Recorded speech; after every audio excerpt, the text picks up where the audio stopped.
안녕하세요. 북강주 동아간호학원의 원장 이영경입니다.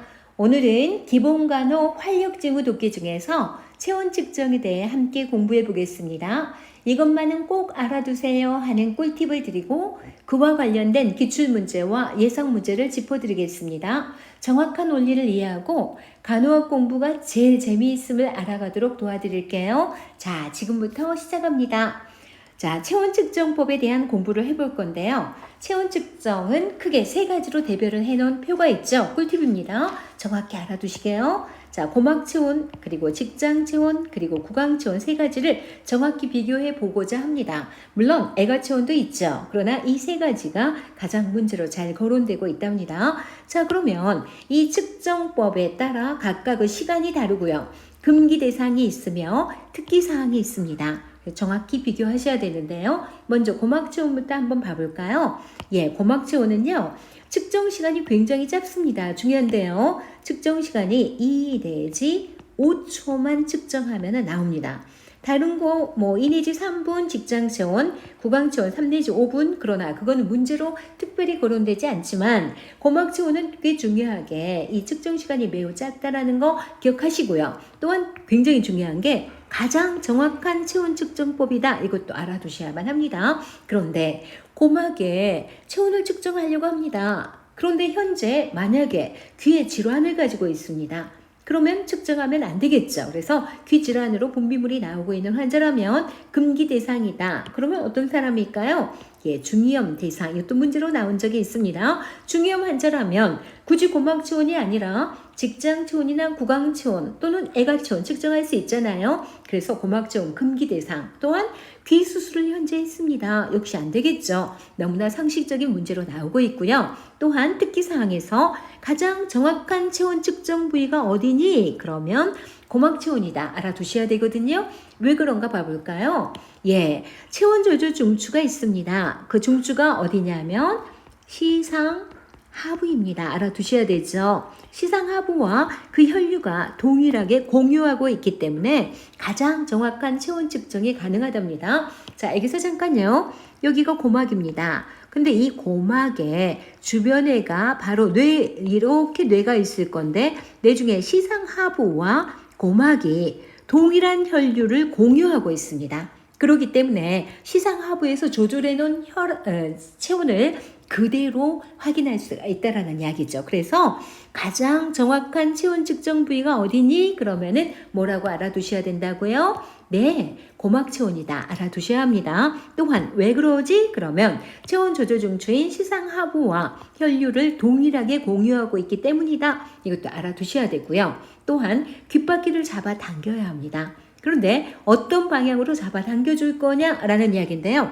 이 귓바퀴를 잡아당기려고 할 때 여기가 외이도입니다. 외이도, 이렇게 여기가 외이도거든요. 그런데 이 외이도가 반듯하게 펴져야지 고막 체온계를 삽입할 수가 있겠죠. 그래서 어느 방향으로 잡아당겨줘야 되거든요. 그런데 여기서 만약에 꼬맹이다, 3세 미만의 아주 꼬맹이라면 이 방향으로 잡아 당겨줘야 돼요. 아래쪽으로 당겨주는데 그래야 웨이도가 펴지거든요. 아래쪽 뒤쪽으로. 그러니까 이거를 후 하방이다. 이렇게 기억하셔야 되고 국가시험 문제로 아주 잘 나옵니다. 그런가 하면 3세 이상, 즉 말하자면 3세 이상이라 하면 거기서부터 성인까지 모두 다, 예, 그 경우에는 이렇게 잡아당겨줘야 돼요. 그래야 웨이도가 곧게 펴지거든요. 그럼 그 방향은 후 상방이 되어집니다. 아주 중요하기 때문에 꼭 기억해 주시기 부탁드립니다. 여러 차례 국가시험 문제로 제시가 되었었습니다. 또한 여기서 측정 전후에는 어떤 조치가 필요한가? 예를 들어 고막 체온계를 삽입하려는데 이 경우에 고막 체온계를 굳이 알코올로 닦는다 또는 웨이도로 알코올로 닦는다 이런 예문을 제시한 적이 있는데 그건 필요가 없고요. 탐칭 커버만 교체하면 됩니다. 탐칭 커버를 교체해야 된다. 다른 사람에게 썼던 것을 커버를 벗기고 새 커버를 입혀서 사용해라 라는 이야기입니다. 이 정도는 알아두시기 부탁을 드리고요. 이제 뭐로 들어가냐 하면 직장 체온으로 들어가 보겠습니다. 직장 체온은 현재까지 측정하는 데 시간이 얼만큼이냐 이건 나온 적이 없어요. 그런데 고막 체온보다는 훨씬 긴 시간이 필요하구나. 살짝 그렇게 기억해 놓으면 되고요. 자, 직장, 즉 항문 위가 직장이죠. 여기에 체온을 측정하려면 항문 주변에 문제가 있는 환자라면 안 되겠죠. 또한 심근경색증 환자도 안 되고요. 현재 경련을 하고 있는 환자라면 자극이 되기 때문에 하지 않는다. 이렇게 세 가지를 먼저 대별해서 알아두고 나서 조금 더 깊게 들어가 볼게요. 항문 주변에 문제가 있는 환자라 함은 어떤 사람일까요? 현재 설사를 하고 있습니다. 그런데 이 환자에게 굳이 직장 체온을 측정하면 안 되겠죠. 또 설사와 반대로 변이 가득 차 있습니다. 변비 환자입니다. 안 되겠죠, 당연히. 그런가 하면 회음부를 수술했어요. 회음부 수술을 한 환자다. 당연히 직장 체온 불가능하겠죠. 치핵, 즉 치질이 있는 환자다 하면 안 되겠죠. 또 항문 주변에 출혈이 있다. 이런 등등의 경우는 항문 주변에 현재 문제를 가지고 있기 때문에 직장 체온을 굳이 측정하지 않고 고막 체온이라든가 고강 체온이라든가 애가 체온을 측정하면 되겠잖아요. 그렇게 알아두시면 되고요. 그 다음에 심근경색증 환자, 이건 좀 특이하죠. 심근경색증 환자도 직장 체온을 측정하지 않습니다. 아주 중요하진 않으나 그래도 원리가 조금 파악이 되어져야 될 부분이라 설명을 조금만 드리겠습니다. 미주신경을 자극한다면, 여기서 미주신경이라 함은 부교감신경을 말합니다. 근데 부교감신경을 자극한다면, 자 여기서 잠깐요. 항문에다가 체온계를 꽂았습니다. 그러면 직장, 즉 위장계를 자극하죠. 위장계를 자극하면 부교감신경이 자극이 되어집니다. 이게 자극이 되어졌을 때 문제점은 심폐 기능은 다운됩니다. 심폐 기능이 떨어지게 된다고요. 그래서 현재 심근경색증을 가지고 있는 환자에게 굳이 직장 체온을 측정하면 심폐기능이 무리하게 다운되어지면서 부정맥이나 서맥이 발생할 우려가 있답니다. 실제 국가시험 문제로는 거론된 적이 거의 없었던 걸로 기억하긴 합니다만은 직장 체온 측정의 심근경색증 환자도 금기 대상이라는 걸 조금 이해해 두시길 부탁드리겠습니다. 또한 계속해서 가볼게요. 경련 환자도 너무 당연합니다. 경련을 일으키고 있다. 그러면 어떠한 자극도 피해야 되잖아요. 자극이 심하면 심한 경련의 우려가 될 수 있기 때문에 안 되겠죠. 자, 그러면 지금까지 국가시험 문제는 직장 체온 금기 대상자는 항문 주변에 문제가 있는 환자라든가 또는 경련을 일으키고 있는 환자라면 직장 체온은 가능하면 측정하지 않는 게 좋겠다. 이렇게 알아두시면 되겠습니다. 그 다음에 자 특기사항 그랬는데요. 5세 이하 소아라면 직장 체온 측정을 좀 하지만 성인은 거의 직장 체온을 측정할 이유가 없죠. 그래서 아가들은 직장 체온을 측정할 수도 있다. 그러나 크게 문제로 거론하고 있지는 않습니다. 자, 다음에 구강 체온으로 한번 들어가 보겠습니다. 구강 체온은 측정 시간은 3 내지 5분인데요. 이거 금기 대상자 되게 문제로 잘 나옵니다. 기억하셔야 합니다. 협조가 안 되는 환자. 자, 여러분. 구강 체온을 측정할 때는 혀 아래 체온계를 넣고 입을 딱 다물고 있어야 돼요. 그리고 잠깐 기다려줘야 되는데 이게 3 내지 5분입니다. 그런데 협조가 지금 안 되는 사람은 혀 아래에 체온계를 넣고 입을 다무세요? 불가능하겠죠? 그런 사람 안 되고요. 또한 입을 다물기 어려운 환자라면 구강 체온 측정이 당연히 불가능하겠죠. 그런가 하면 구강에 문제가 있습니다. 구내염이 있거나 구강을 수술했거나 비강 수술도 들어가네요. 왜요? 비강을 수술했다. 그러면 코가 막히겠죠. 그러니까 입으로 숨을 쉬기 위해서 입을 벌려야 합니다. 그런데 이건 입을 다물어야 되잖아요. 그래서 구강 수술 말고도 비강 수술 환자도 구강 체온 측정 금기 대상에 해당한다. 먼저 이렇게 크게 아웃라인을 잡아놓고 조금 더 세부적으로 보죠. 협조가 안 되는 환자, 입 다물 수 없는 환자. 자, 그러면 여기 지금 빈칸이 비어있단 말이에요. 누구일까요? 네, 무의식 환자. 지금 현재 무의식이 없습니다. 무의식 환자라면 협조가 불가능하죠. 그래서 구강에다 체온계를 꽂고 입 다물고 있으라고도 할 수 없으며 또한 어떤 문제가 있을까요? 이 환자가 깡 물어버려서 체온계가 깨져버릴 수도 있겠죠. 안 되겠네요. 정신장애, 또 소아, 노인 또는 안 써놨지만 경련을 일으키고 있는 환자는 저 위에서 직장 체온도 안 되지만 구강 체온도 당연히 안 되겠잖아요. 협조가 안 되기 때문입니다. 또한 입을 다물기 어려운 환자라고 했습니다. 어떤 사람일까요? 국가시험 문제 꽤 나오고 있었는데요. 호흡곤란 환자. 여러분, 호흡곤란 환자는 어떤가요? 호흡이 잘 안 되기 때문에 모든 것들을 총동원해서 숨쉬기 위한 노력을 합니다. 이 환자들이 입을 다물 수 있을까요? 아니죠. 입을 벌리고 이렇게 숨을 쉬고 있을 거란 말이에요. 그런데 구강체온을 측정하겠노라고 입을 다물라고 하면 안 되겠죠? 또한 기침을 하고 있어요. 그러면 쿨룩쿨룩 기침하면 체온계가 튀어나와 버리겠죠. 그래서 입 다물기 어려운 호흡곤란 환자라든가 현재 기침을 하는 환자들, 이런 경우에는 구강체온이 측정 불가능합니다. 알아두셔야 되겠죠? 그리고 조금 전에 말씀드린 것처럼 구강에 문제 있는 사람, 그런가 하면 비강에 문제 있는 사람도 비강에 문제가 있으면 입으로 숨을 쉬어야 되기 때문에 구강체온 측정이 불가능합니다. 이해할 수 있겠죠? 예, 그런가 하면 특기사항을 좀 봐볼까요? 자, 음식을 섭취했거나 껌, 담배를 피웠습니다. 자, 그 후에 측정을 지금 구강체온을 측정을 하고 갔다. 그런데 밥 먹은 지 얼마 안 됐다. 껌이나 담배를 피웠다. 자, 그렇다면 몇 분을 기다려야 된단 말이에요. 그럼 여러분, 구강체온을 측정하러 가서는 혹시 식사나 음식을 먹은 적이 있습니까? 조금 전에 혹시 식사하셨나요? 그랬더니 금방 먹었는데요. 라든가 밥은 안 먹었는데 담배를 피웠어요. 이렇게 말을 한다면 바로 즉시 측정하면 안 된다라는 말씀을 드리고자 합니다. 문제 잘 나옵니다. 이런 경우에는 10분 뒤에 측정합니다. 알아두시고요. 그런가 하면 뜨겁거나 찬 음식을 먹었습니다. 그러면 구강이 너무 차가워졌거나 너무 뜨거워졌겠죠? 이럴 때는 좀 더 기다려줘야 합니다. 몇 분이요? 30분 뒤에 측정합니다. 의외로 문제로 잘 나오고 있습니다. 자, 다시요. 음식을 섭취했거나 껌을 씹었거나 담배를 피웠다. 그러면 10분 뒤. 너무 뜨겁거나 찬, 즉 예를 들어 커피를 마셨다, 아이스크림을 먹었다. 그러면 30분 뒤에 측정해야 된다. 이것도 알아두시기 부탁을 드립니다.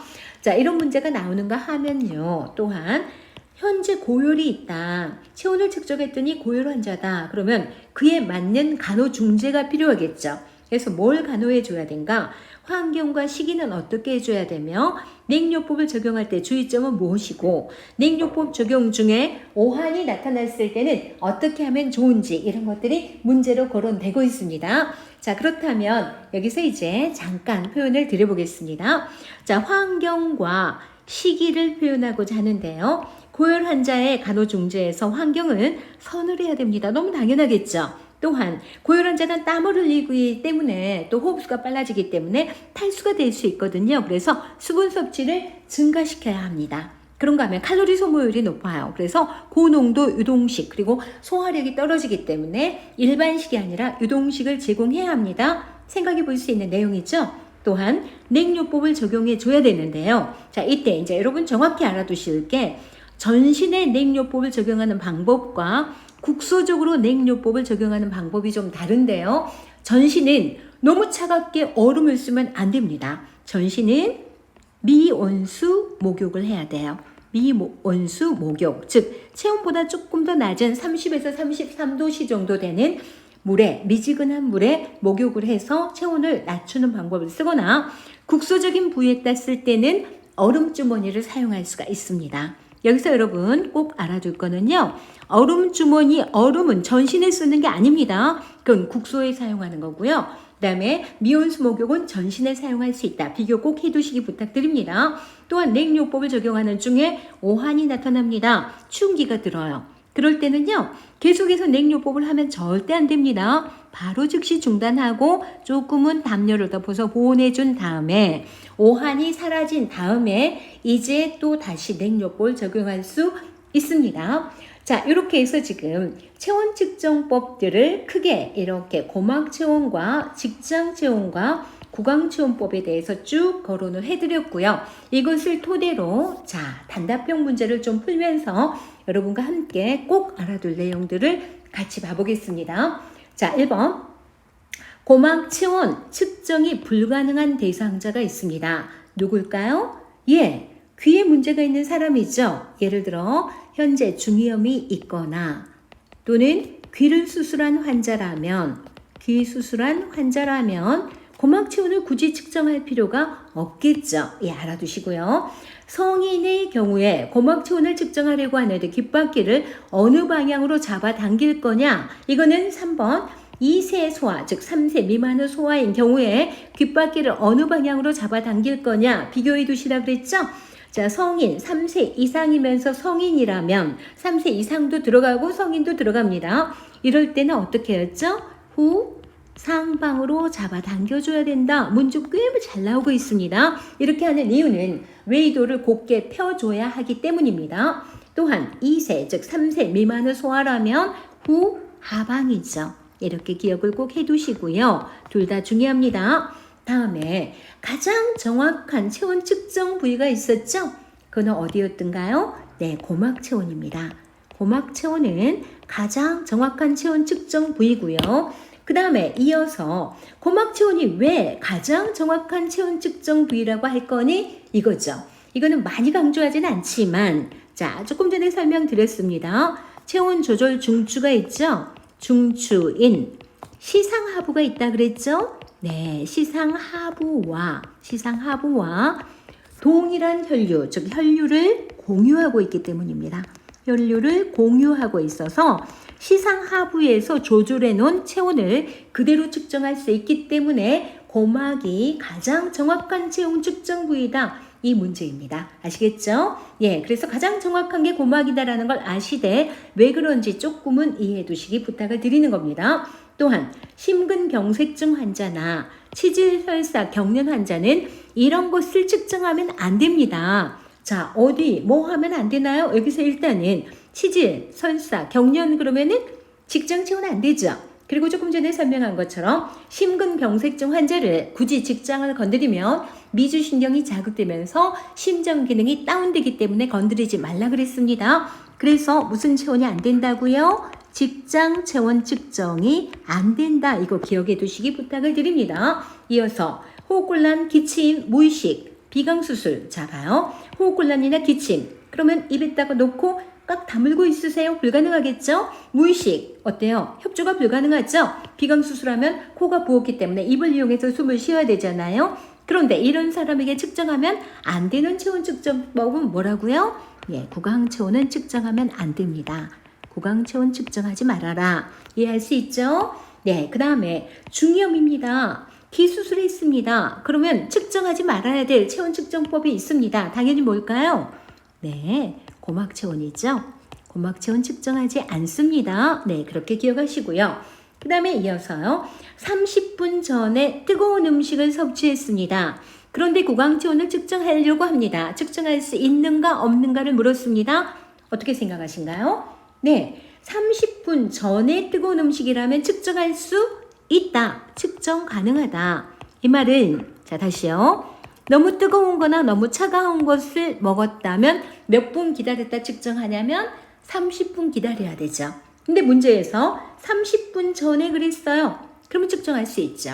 근데 예를 들어 10분 전에 뜨거운 것을 먹었다. 그러면 측정 불가능하다. 기다렸다 측정해라. 이렇게 되겠죠? 이해할 수 있겠죠? 예, 다음 문제 볼게요.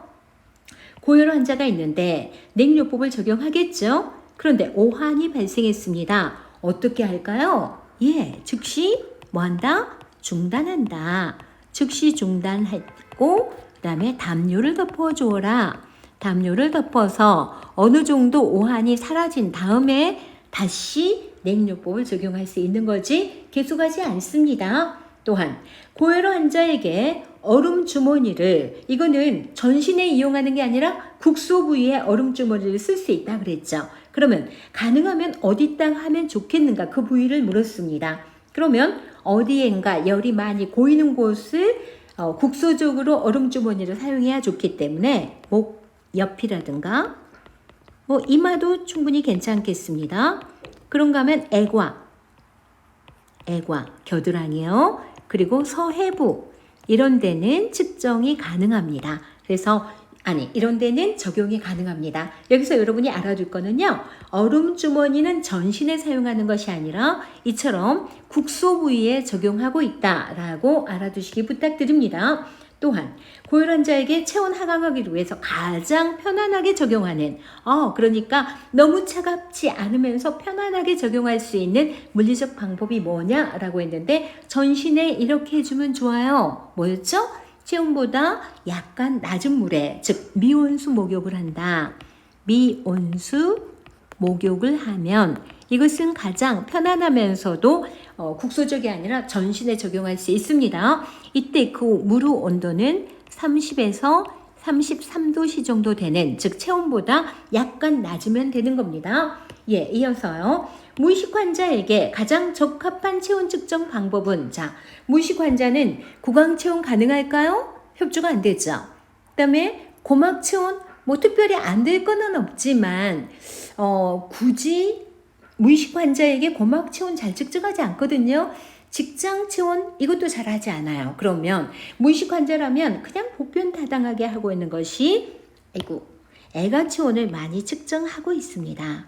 애가 체온을 측정하면 의식이 없다 하더라도 애거에다 넣어놓고 이렇게 팔을 이렇게 잡아서 가슴 위에 올려주면은 측정이 가능하기 때문입니다. 이런 식으로 해서 지금 활력징후 측정 중에 체온 측정에 대해서 함께 공부해 봤는데요. 바로 앞장에서 거론한 것처럼 꼭 알아두셔야 되는 것이 고막 체온과 직장 체온과 구강 체온의 각각 금기 대상 그리고 특기할 사항들 굉장히 문제로 잘 나오는 것들만 꿀팁으로 여러분께 지금 알려드린 겁니다. 이 정도는 꼭 외워두시기 부탁드리고요. 반복해서 보고 듣고 알아두시기 부탁드립니다. 수고 많으셨고요. 여러분이 강의 내용을 잘 이해하고 이를 바탕으로 어떤 문제라도 척척 풀어낼 수 있기를 바라는 간절한 마음으로 임하고 있습니다. 여러분의 자격 취득과 취업을 항상 응원할게요. 감사합니다. 제 강의가 여러분 공부에 도움이 되었다면 구독과 좋아요, 알람 설정 부탁드립니다. 감사합니다.